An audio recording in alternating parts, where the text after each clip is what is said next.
feeding the people, feeding the church. Sio sara zako. Na wala sitakwambia ukiwa mwaminifu utapata hela, takudanganya. Paka leo tuna watu ndani ya kanisa hii wana hela na sio waaminifu wa matoleo. Usijidanganye. Na unajikunja kutoa ili upate utajiri. Unapoteza muda. Am I confusing you? Utasema pastor natuchanganya. Lazima tukuchanganye paka uchanganyike.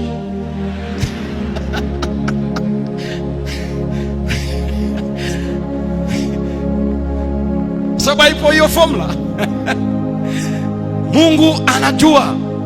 Ndiye aliyesema maneno haya.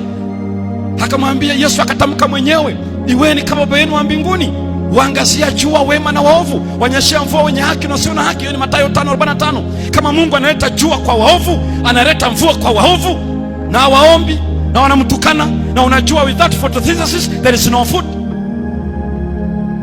If there is no water there is no osmosis. Kama hakuna maji, virutubisho havikwei kwenye mmea.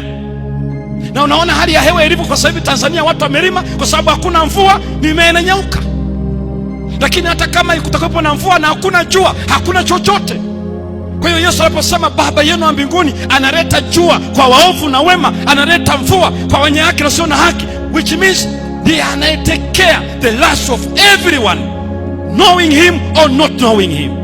Halafu leo tunaifanya nyumba ya Sara kuwa siku ya kujaza mifuko na hela, mikate kwenye makabati. What?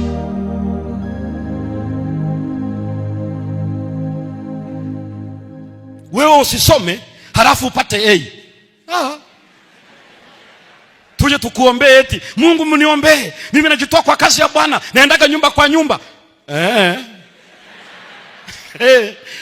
Utazungusha. Hakuna. Bwana usije akasema mimi ni kiongozi wa tukasa, muda mwingi nafanya hivi, kwa hiyo Bwana ndio wale wanaoomba Bwana naenda kwa kazi yako. Sasa simama kwa kazi yangu. Mna exchange na Mungu. Eti nimejitoa, sasa baki na kazi yangu. Tapia muro tu.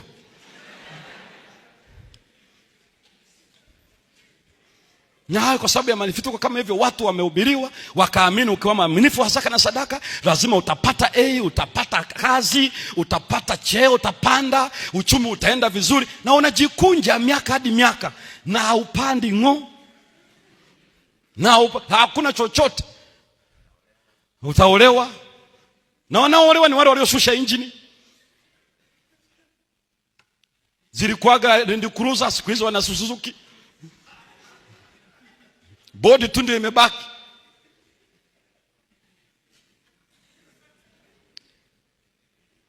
Sasa ikiwa wote hao na wanaolewa, naona wajua kwamba sio waaminifu, lakini ndio wanaolewa, wanavaa shera. Halafu unamwambia ukiwa mwaminifu lazima utaolewa. Aya ipi ya kwenye Biblia ipi? Yeye amesema wewe mwaminifu mpaka uolewe. Uwe mwaminifu hata